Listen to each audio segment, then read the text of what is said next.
Morning.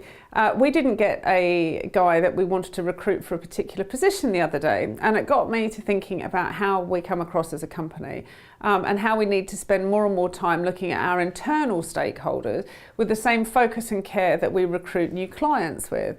So there's a couple of big things that seem to really make the difference to how people see your company. So if you are struggling to attract the right people or keep the right people, and we all know it's all down to us. So here's a few learnings I thought I could share with you. So firstly, where you work really counts. People really do want nice offices and conditions of work. So we had a veritable shack up until 2012, and now we're really feeling the squeeze in our offices with 15 people squeezed in the space of 5.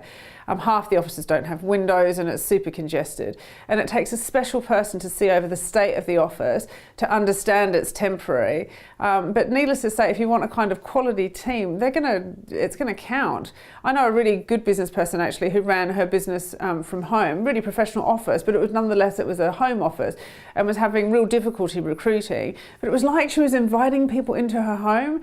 As soon as she moved into high spec offices, all her vacancies were really easily filled. So that kind of stuff matters. The other thing is people are really looking at prospects. They really need to buy into the journey of where this new role will be taking them. Who's in situation previously? Are they going to free up space for new recruit promotion? Ambitions are really important.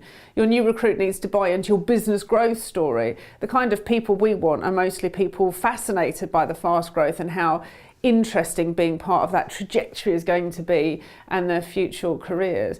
Now, this will not be for everyone. For some people who want a boring, stable 9 to 5, we're probably not the company to work for.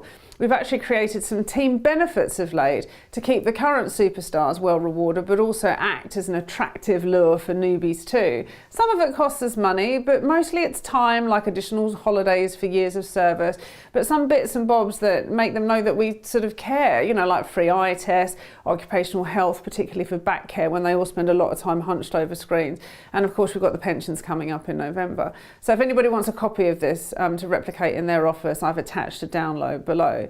So that's work environment. You really need to consider their career trajectory, where the business is going, team benefits, and that's before the job that meets their true calling, a team they can get on with, and a company culture that suits them.